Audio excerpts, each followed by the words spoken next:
అందరికీ నమస్కారం.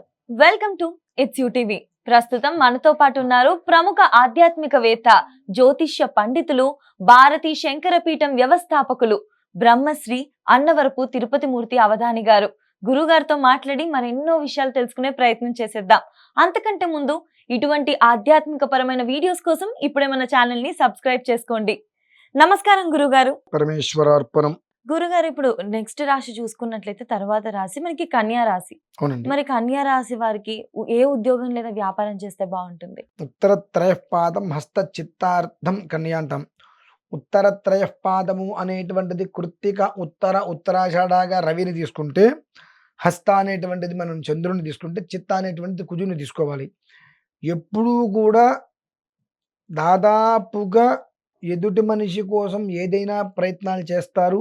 వీళ్ళ కోసం ఎదుటి మనిషి చేత ఏదైనా చేయించుకునేటువంటి తాపత్రయాలు వీళ్ళు పడుతూనే ఉంటారు. ఇదమిద్ధము అంటే 50-50గా ఎదుటి మనిషికి చేసేది, ఎదుటి మనిషి చేయించుకునేది వీళ్ళకి ఒకే రకంగా ఉంటూ ఉంటుంది. కానీ వీళ్ళకి కేవలము కూడా ఒక రకమైనటువంటి ఆశ అనేటువంటిది ఏదో ఒక దాంట్లో ఎప్పుడు మనిషిని ఇచ్చేస్తూ ఉంటుంది. ఆశ అనేటువంటి దాని జోలికి వీళ్ళు వెళ్ళనంతసేపు ఒకలా ఉంటారు. వీళ్ళలో ప్రభుత్వ ఉద్యోగస్తులకి, గవర్నమెంట్లో ఎక్కువ మంది ఉంటారు. వీళ్ళకి అనేక రకాల అగచాట్లు, అనేక రకాల ఇబ్బందులు, మంచి పొజిషన్లో కూడా ఉంటారు, హై పొజిషన్లో కూడా వెళ్తారు. కానీ వీళ్ళకి కొన్ని మానసిక బలహీనతల వలన ఇవాళ మనకి ఏదో చిన్న బలహీనత ఉంది, ఆ విషయం పక్క మనిషి మనం చెప్పుకోవడమో తెలుస్తుంది. రేపొద్దు మనం మంచి పొజిషన్కి వెళ్తే ఆ మనిషి నుంచి మనకు ఆ రోజు నువ్వు ఇట్టా చేసి ఇలా ఇబ్బందులు వస్తుంటాయి. ఆ ఇబ్బందులు అనేటువంటిది కాస్త వీళ్ళు ఎక్కువగా ఇబ్బందులు పడుతూ ఉంటారు. ఎందువలనంటే వీళ్ళకి దీన్ని ఏదో అంటారండి, పీనాసితనము ఒకటి ఎక్కువ ఉంటుంది. ఎదుటి మనిషి మీద అపారమైన ప్రేమ, వాళ్ళకి ఏదైనా మనం హెల్ప్ చెయ్యాలి అనేటువంటి భావన ఎక్కువ ఉంటుంది. ఆ భావన ఎంత మనస్సులో ఉంటుందో అంత పీనాసితనము మళ్ళీ మనస్సులో ఉంటుంది. అంటే ఒక 20 మంది అక్కడ ఉన్నారు, 10 మంది అక్కడ ఉన్నారు అనుకుంటే చాలా గుప్తదానం, ఒక 20 రూపాయలు ఇచ్చి మీరు 10 మంది పంచుకోండి అంటాం మనం. అటువంటి దాతృత్వం కూడా ఉంది మళ్ళీ. అంటే ఒక రకంగా అది పీనాస్త్రం. అవతల వ్యక్తికి ఏదైనా చెయ్యాలి అనేటువంటి తత్వము ఉంది మళ్ళీ. తత్వగుణం ఏమిటంటే నెగిటివ్ అనేటువంటి ఎనర్జీస్ కొన్ని ఉంటుంది. అవి వీళ్ళ చుట్టూతో ఎప్పుడూ తిరుగుతూ ఉంటాయి. వీళ్ళు చేద్దాం అనుకున్న దాన్ని మాత్రం చేయనివ్వదు. వీళ్ళు ఏదైతే ఇది కాదులే అనుకుంటారో దాన్ని పూర్తిగా ఆకర్షిస్తూ మనిషిని చికాకు పరుస్తూ ఉంటుంది. ఎదుగుతున్న కొద్దీ శత్రువులను కూడా అది పెంచేటువంటి తత్వం, శత్రువుల ద్వారా ఇబ్బంది పడేటువంటి గుణం కూడా కన్యా రాశి వారికి కాస్త ఎక్కువగా ఉంటుందండి. చాలా అంటే చాలా సెన్సిటివ్గా కనిపిస్తారు, సెన్సిటివ్గా ఉంటారు. అలానే కొన్ని లగ్న స్థితి గమనాన్ని అనుసరించి వాళ్ళు ఆవేశపడదాము అనుకునేటువంటి లోపు ఎదుటి మనిషి వచ్చి నీరు పోసేలా అరుస్తారు. మళ్ళీ ఆవేశం రానియకుండా ఉంటారు. అలాగే ఎక్కడో ఒక చోట కాస్త ఇబ్బంది అనిపిస్తే అవతల మనుషులకి కాస్త దూరంగా ఉంటూ ఉంటారు. అది కూడా చాలా కష్టం. నాకు మీ వల్ల ఉపయోగం ఉంటుంది అనుకున్నంతసేపు మీతో నేను దగ్గరగానే ఉంటా. నా వల్ల మీకు ఉపయోగం మినహాయిస్తే మీ వల్ల నాకు ఉపయోగం లేదు అన్నప్పుడు నవ్వుతూ పక్కకి వెళ్ళిపోతారు అనమాట. తిట్టరు, కోప్పడరు, చికాకు పడరు, ఏమనరు.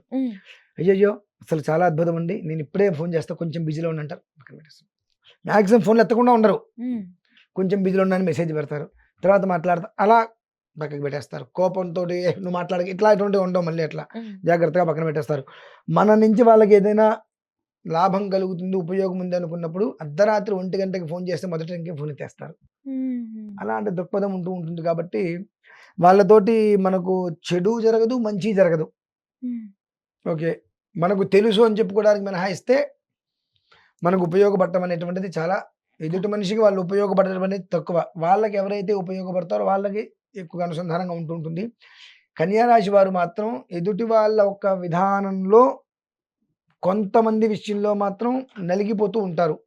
వాళ్ళకి సంబంధించినటువంటి ఏదైనా చిన్న విషయాల గురించి ఎవరన్నా చెప్పుకుంటున్నప్పుడు ఆ విషయాలు మళ్ళీ వాళ్ళతోటి మాట్లాడి ఇబ్బంది పెట్టేటువంటి స్థితి ఉంటుంది. కాబట్టి అలాంటి వాళ్ళని దరిచేరనీయకుండా అవతల వాళ్ళకి ఆ విషయాన్ని మరుపు వచ్చేటువంటి రీతిలో మీరు ఏదైనా వ్యవహారం చేయాలి అని అంటే పూర్తిగా కూడా పంచముఖ ఆంజనేయ స్వామి అండి.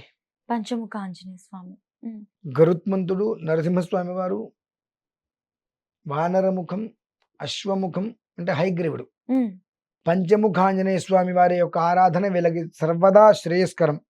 ఆ పంచముఖాంజనేయ స్వామి వారు అనగానే అందులో మనకు నరసింహస్వామి వారి ముఖం ఒకటి వస్తుంది, ఉమ్, గరుడ ముఖం ఒకటి వస్తుంది, వరాహ ముఖం ఒకటి వస్తుంది, హయగ్రీవ ముఖం ఒకటి వస్తుంది, వానర ముఖం. పంచముఖాలతోటి 5 దిక్కుల హయగ్రీవంతుడు పైకి చూస్తూ ఉంటాడు ఆయన. ఉమ్, కాబట్టి మనల్ని సంకటంలో పడేసేటువంటి మనుషులు ఎవరైతే ఉంటారో వాళ్ళ నుంచి పూర్తిగా మనం బయటకు వచ్చేటువంటి స్థితిగా మనలో ఆ పంచముఖ ఆంజనేయ స్వామి వారి యొక్క ఆరాధన, ఆయన మంత్రాన్ని ఎప్పుడు కూడా ఓం ఆం యం రం ఖేం ఖేం అం ఆంజనేయాయ విద్మహే వాయుపుత్రాయ ధీమహి క్రోం తన్నో హనుమత్ ప్రచోదయాత్ అనుకుంటూ, అంటే ఆ మంత్రాన్ని, లేదంటే కనుక ఆంజనేయ స్వామి వారి శ్లోకాలు, అంజనానందనం వీరం జానకి శోకనాశనం కపీశమక్షాం దారం వందే లంకా భయంకరం అనేటువంటి కొన్ని శ్లోకాలు ఆంజనేయ స్వామి వారు ఏవైతే ఉంటాయో ఇవన్నీ కాదనుకుంటే హనుమాన్ చాలీసా ఉమ్, పారాయణ చేసుకుంటుంటే అటువంటి వాళ్ళ నుంచి వీళ్ళు దూరంగా ఉండి వీళ్ళు ప్రశాంతంగా ఉండడానికి మంచి అవకాశాలు ఉంటాయండి. ఉమ్. అది పరిస్థితి. వీళ్ళకి ఉద్యోగాలు కలిసి వస్తాయి, లేకపోతే వ్యాపారాలు కూడా ఇన్వెస్ట్మెంట్స్ లాగా చేసుకోవచ్చా గురుగారు? ఇన్వెస్ట్మెంట్లో చేసుకుంటూ ఉద్యోగం చేసుకోవడం మంచిది. పూర్తిగా పూర్తి వ్యాపారాలకు వ్యాపారాల వద్దు. జోలికి వెళ్లకుండా వ్యాపారాలలో కూడా ఇన్వెస్ట్మెంట్ చేసుకుంటూ ఉమ్, వాళ్ళ మనుషుల ద్వారా అది నడిపించుకుంటూ వీళ్ళు ఉద్యోగం చేసుకోవడం శ్రేయస్కరం. ఉమ్. అది విషయం అమ్మ. తులారాశి వారికి గురుగారు? చిత్తార్థం స్వాతి విశాఖ త్రయ తుల అంటారు. ఈ తులారాశిలో జన్మించిన వారిలో కొంతమందికి విపరీతమైనటువంటి కోపం, ఉమ్, ఆ కోపంలో ఈజీగా మోసం చేసేస్తారమ్మ జనాలు. ఉమ్, కొంతమంది లగ్నాన్ని అనుసరించి కోపం మొత్తం లోపల పెట్టుకొని, ఎలా అయితే కనుక మనం కుక్కర్ పొయ్యి మీద పెడితే కింద అంత మంట పెట్టినా పైకి విజిల్ చక్కగా వేస్తుంది కదా, అది ఉమ్, ఆ రకంగా ఉండే వాళ్ళు కొంతమంది ఉంటారు. ఉమ్. కొంతమంది పొయ్యి మీద పెట్టకముందే గట్టిగా ఆహా. అరిచేసేసి, ఈ సమయానికి నీకు ఇది జరగకపోతే నేను ప్రాణం ఇచ్చేస్తా, ఆ, ఇంకోటి వదిలేస్తా, ఇది వదిలేస్తా అనేటువంటి మాటకి కట్టుబడి ఉండే వాళ్ళు ఉంటారు. అటువంటి వాళ్ళని అలానే దగ్గరికి రానియకుండా చేసుకుంటూ సమయానికి ఇబ్బంది పెడుతూ నష్టపరిచే వాళ్ళు చాలామంది ఉంటూ ఉంటారు. వీళ్ళు తులారాశి వారి గురించి మనం గట్టిగా చెప్పుకోవాలంటే రామనామ స్మరణం వాళ్ళకి చాలా మంచి. శ్రేయస్సు. అందులో ఉద్యోగస్తులు ఉన్నారు, వ్యాపార రంగాలలో మంచి పొజిషన్కి వెళ్ళిన వాళ్ళు ఉంటారు. ఉమ్.